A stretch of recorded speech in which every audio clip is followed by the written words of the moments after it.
আমাদের সমাজে একটি কথা প্রচলিত আছে, আর তা হলো একজন বেপরদা নারী জাহান্নামে গেলে 4 জন পুরুষকে সঙ্গে নিয়ে জাহান্নামে যাবেন। আর সে 4 জন পুরুষ হলেন ওই নারীর বাবা, তার স্বামী, তার বড় ছেলে এবং বড় ভাই। আজ আমরা জানার চেষ্টা করব যে কোরআন অথবা হাদিসে এরকম কোনো কথা সত্যি বর্ণিত হয়েছে কিনা। সূরা ফাতিরের 18 নম্বর আয়াতে আমরা দেখতে পাই আল্লাহ সুবহানাহু ওয়া তাআলা ইরশাদ করেছেন, ওয়ালা তাজিরু ওয়াজিরাতুন উযরা উখরা, অর্থাৎ কিয়ামতের দিন কোনো ব্যক্তি অন্য কারোর পাপের বোঝা বহন করবেন না। সূরা নাজমের একটি আয়াতে আল্লাহ সুবহানাহু ওয়া তাআলা ইরশাদ করেছেন, ওয়া আল্লাইসা লিল ইনসানি ইল্লা মা সা, অর্থাৎ একজন ব্যক্তি যা করবেন সেটাই শুধুমাত্র তার উপরে বর্তাবে।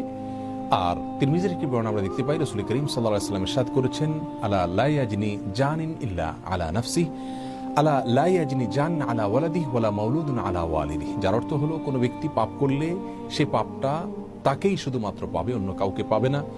কারোর পাপের বোঝা তার সন্তানরা বহন করতে হবে না, আর কোনো সন্তানের পাপের বোঝাও কোনো মা বাবা বহন করতে হবে না। এই সমস্ত আয়াত এবং হাদিস থেকে আমরা জানতে পারলাম যে ইসলাম শরিয়ার মৌলিক নীতি হলো প্রত্যেক ব্যক্তি তার পাপের, তার অন্যায়ের বোঝা বহন করবেন, একজন অন্যায়ের বোঝা আরেকজন বহন করবেন না। তাছাড়া একজন বেপরদা নারী তার পর্দাহীনতার কারণে যদি জাহান্নামে যান, তাহলে 4 জন পুরুষকে সঙ্গে নিয়ে জাহান্নামে যাবেন, এরকম কোনো কথা কোরআন অথবা হাদিসের কোনো জায়গায় খুঁজে পাওয়া যায় না।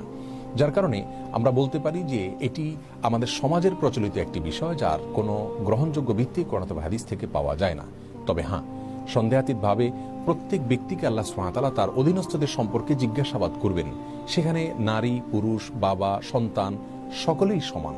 যেমনটি বর্ণিত হয়েছে সহিহ বুখারীতে, রাসূল করিম সাল্লাল্লাহু আলাইহি ওয়াসাল্লাম ইরশাদ করেছেন, আলা কুল্লুকুম রাইন ওয়া কুল্লুকুম মাসউলুন আন রাইয়াতিহি, তোমরা জেনে রাখবে তোমাদের প্রত্যেকটা মানুষ দায়িত্বশীল।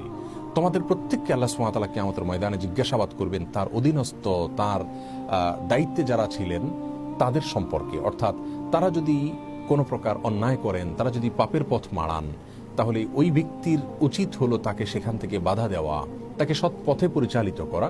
যদি তিনি তার দায়িত্ব সঠিকভাবে পালন না করেন,